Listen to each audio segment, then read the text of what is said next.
Welcome to the CompTIA Project Plus prepcast by baremetalcyber.com. Estimation is one of the cornerstones of effective project planning. Without accurate estimates, schedules become unrealistic, budgets quickly fall apart, and resources may be either underutilized or overwhelmed. In the context of project management, estimation is more than just assigning numbers to tasks. It's a structured process that supports scheduling, budgeting, and resource allocation. It requires quantifying the work effort, assigning the right resources, and setting realistic timeframes that align with both the scope and the constraints of the project. Key components of estimation include determining the resources required, identifying and applying appropriate time buffers to manage uncertainty, and, in Agile environments, using techniques such as story point sizing to evaluate complexity and prioritize work. Strong estimation practices reduce unpleasant surprises, build stakeholder confidence, and provide a reliable framework for tracking performance against the plan. Estimating resource requirements begins with a clear understanding of what needs to be accomplished and how it will be achieved. In project management, resources are not limited to people. They include any element needed to complete a task, from specialized equipment to software licenses to raw materials. Estimating resources involves determining the exact type and amount of each required input for every activity in the work breakdown structure. Inputs for this process include the defined scope, the complexity of tasks, historical performance data from similar projects, and the expertise of those familiar with the work. Just as important as knowing what is needed is understanding what is available. Resource availability can limit options and may influence sequencing or require alternative approaches. Resources in a project can be categorized into several key types. Human resources are the most visible and include all team members, contractors, and subject matter experts whose skills and roles directly affect execution. Physical resources encompass the tools, machinery, facilities, and technology required for work completion. Financial resources refer to the funding allocated to tasks, materials, or services, covering everything from procurement costs to operational expenses. Each type of resource must be quantified, scheduled, and tracked not only for initial forecasting but also for ongoing management, as shifts in availability or cost can ripple through the project plan and affect deliverables. A variety of techniques can be applied to develop resource estimates. Analogous estimation uses data from past, similar projects as a baseline reference. For example, if a previous software rollout required 3 engineers for 6 weeks, this figure might be used as a starting point for a similar initiative. Parametric estimation applies a measurable unit rate to known variables, such as calculating cost based on cost per square foot in a construction project. Bottom-up estimation builds a total by aggregating detailed estimates for each subtask, producing high accuracy but requiring more effort to compile. Expert judgment is particularly valuable when historical data is lacking, leveraging the insights of individuals who have deep knowledge of the work and its challenges. Resource estimation is rarely without challenges. One of the most common is dealing with incomplete scope definitions or unclear requirements, which can lead to numbers that are either too optimistic or overly conservative. Overestimation can result in resource waste and unnecessary cost, while underestimation may cause missed deadlines and quality issues due to overextended teams. Human factors also play a role. Team inexperience or wishful thinking can skew predictions, while organizational politics might pressure estimates to fit a desired budget or timeline. External constraints, such as vendor delivery delays, supply shortages, or rigid budget caps, can also impact the accuracy and feasibility of resource estimates, making it critical to revisit and adjust numbers as conditions evolve. To address uncertainty, many schedules incorporate time buffers. Buffers are intentional allowances of time added to account for unforeseen issues, variability in performance, or unexpected risks. They act as shock absorbers for the schedule, preventing minor disruptions from cascading into major delays.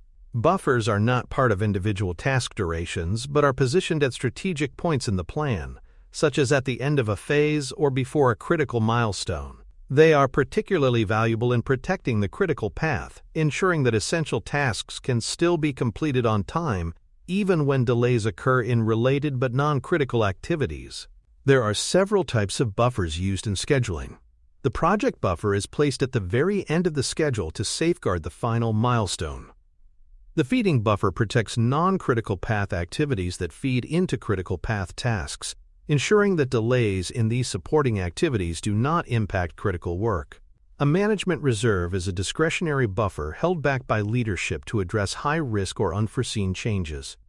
A resource buffer ensures that specialized skills or high-demand staff are available precisely when needed for critical activities, avoiding bottlenecks due to personnel shortages.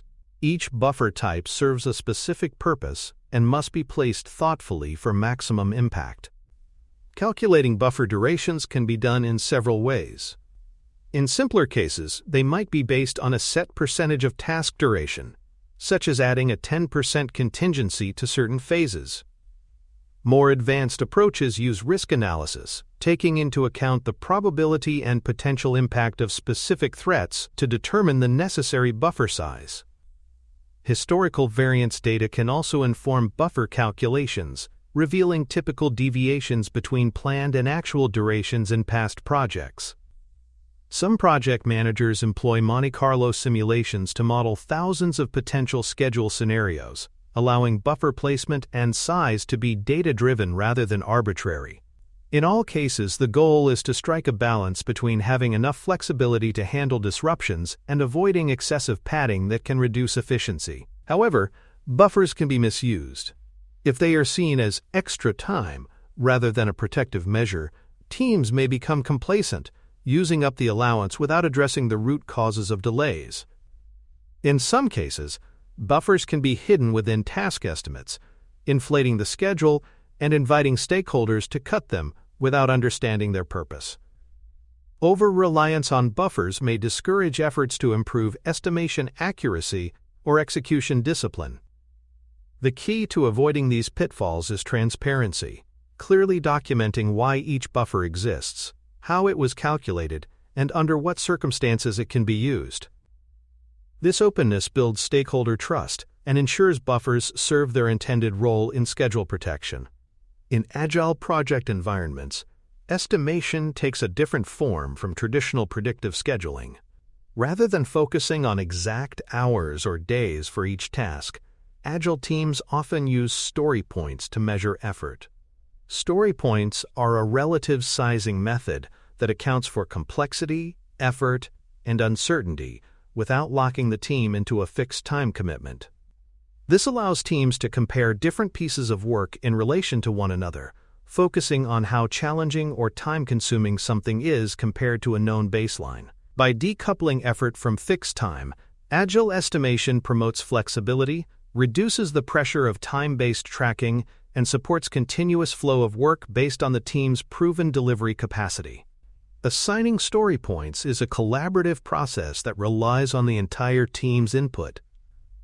One of the most widely used techniques is planning poker, where each member selects a card representing their estimate after reviewing the work item. The team discusses differences in perception until they reach consensus. This shared discussion uncovers assumptions, risks, and complexity factors that may otherwise be overlooked. Story points are assigned relative to a reference story that the team already understands well. For example, if a feature is considered twice as complex as the reference story, it may be assigned twice the points, even if the actual time to complete it may vary due to resource availability or dependencies. The benefits of using story points are numerous. First, they prevent estimation from being influenced by individual productivity rates, focusing instead on the team's collective output. Second, they enable planning based on velocity, the average number of points a team can complete in a sprint, making forecasting more predictable over time. Third, they streamline backlog prioritization by allowing product owners to consider value and complexity without needing to convert every estimate into hours. Lastly, story points reduce the administrative overhead of constantly recalculating time-based schedules, freeing teams to adapt quickly when requirements evolve. In Agile, estimation scales across different work levels. At the highest level, epics represent large work efforts that may span multiple sprints or releases. These are often estimated broadly and then broken down into smaller features or user stories.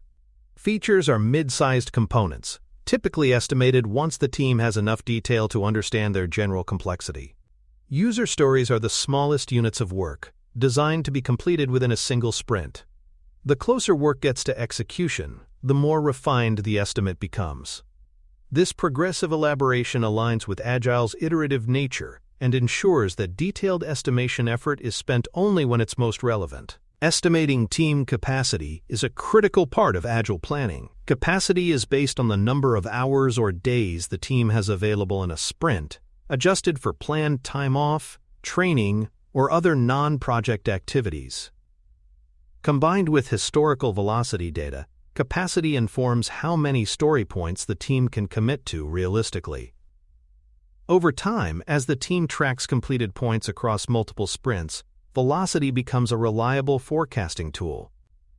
Capacity planning not only prevents overcommitment, but also helps identify when outside factors, such as unplanned support work, are eroding productivity. However, story point estimation is not without its pitfalls.